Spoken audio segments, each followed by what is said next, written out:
se me vino a la cabeza esta segunda parte de la película de Intensamente, ¿no? Me parece que está como bien interesante traerla un poquito a cuenta, porque yo creo que se acomoda bastante bien, ¿no?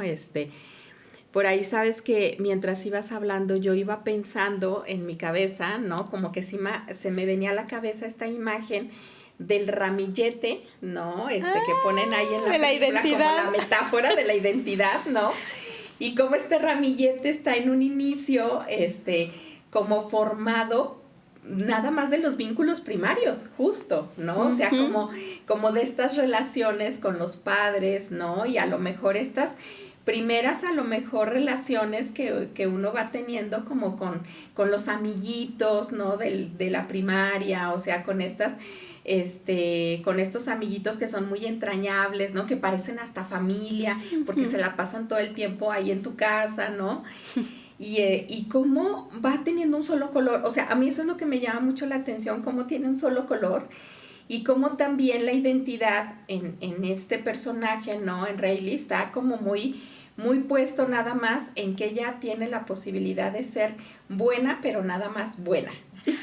O sea, no tiene la posibilidad de ser otra cosa, sino ella es buena persona. Y entonces así todo muy, muy, todo muy bonito, muy brillante, muy acomodadito, ¿no?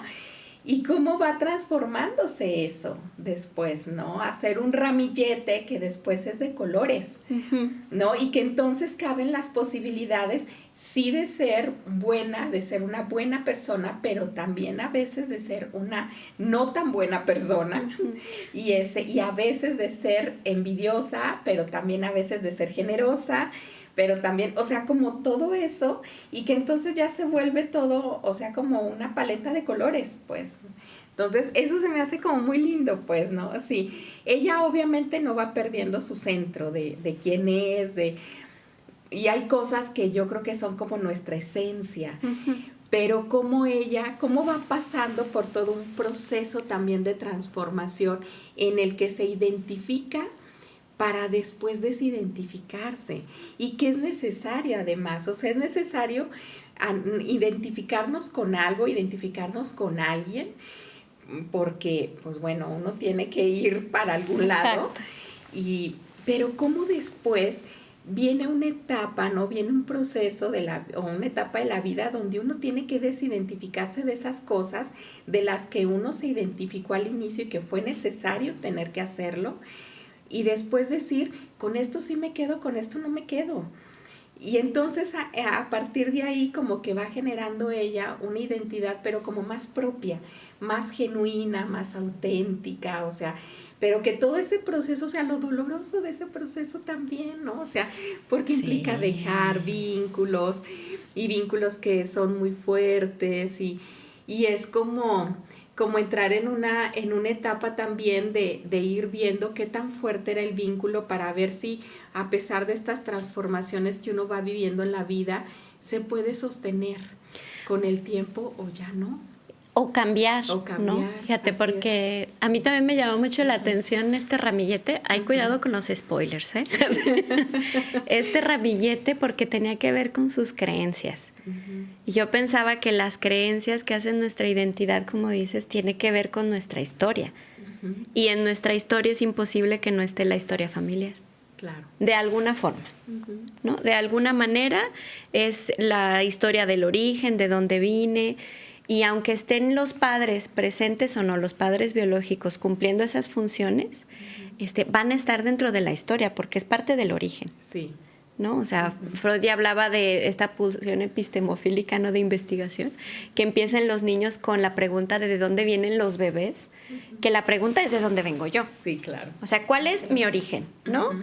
Y me acordé de Piero Lanier, que también ella va hablando, ¿no? De que parte de la pregunta de dónde vengo yo es si los que me procrearon se querían, se odiaban, estaban en una situación de conflicto, ¿para qué me trajeron al mundo? Así es. Si tenía un lugar o no, ¿no? Si tenían un deseo por un hijo, por una hija, si vine al mundo después de la muerte de un bebé que no llegó, ¿no? De un bebé arcoíris, como le dicen ahorita, ¿no?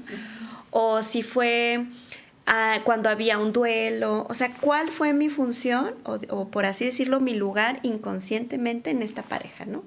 Que después, a la llegada del primer hijo, se vuelven una familia. Y de ahí yo pensaba que se vuelve tan importante, que es una de las primeras creencias constituyentes. Y que es con lo que empieza nuestro cuento, ¿no? Pensando en esto de la historia, ¿no? Así como Shrek cuando dice, era así una vez. Me estaba acordando, ¿no?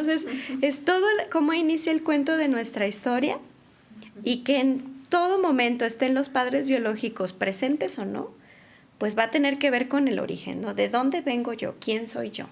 Producto de qué soy yo, del amor, del odio, o sea, sí, ¿para qué fue traído, no? O sea, muchas preguntas bien importantes, ¿no? Fíjate que yo también pensaba, se me vino a la cabeza una serie que de hecho por ahí la comenté la semana pasada en el programa de La Ley del Padre, porque hay una familia, o sea, hablan como de varias familias en esta serie, pero hay una familia en particular que a mí me llama mucho la atención, que veo que es algo muy común en familias donde hay hijos adoptivos. Porque hay una hija, hay una chavita, ¿no? Que está justo en plena adolescencia, que empieza a preguntarse, o sea, ¿de dónde vengo yo? O sea, ¿quiénes fueron mis padres? Sí. Y si, o sea, simplemente me abandonaron, o sea, simplemente no me quisieron, simplemente a mi madre dijo, ya no la quiero, o cómo fue, o sea, cómo fue que de pronto me dan en adopción, claro, como con esta nueva familia, o sea, cómo fue que yo llegué aquí con ustedes. Y me llamaba mucho la atención cómo a pesar de que la madre adoptiva le da como explicaciones de nosotros te elegimos desde el amor, y o sea, como que todas estas explicaciones, ¿no? De tú eres nuestra hija, pero del corazón, o una hija biológica, pero mira, o sea, no son suficientes. Porque o sea, no explican el origen. Claro, así es, como que hay una necesidad imperante, ¿no?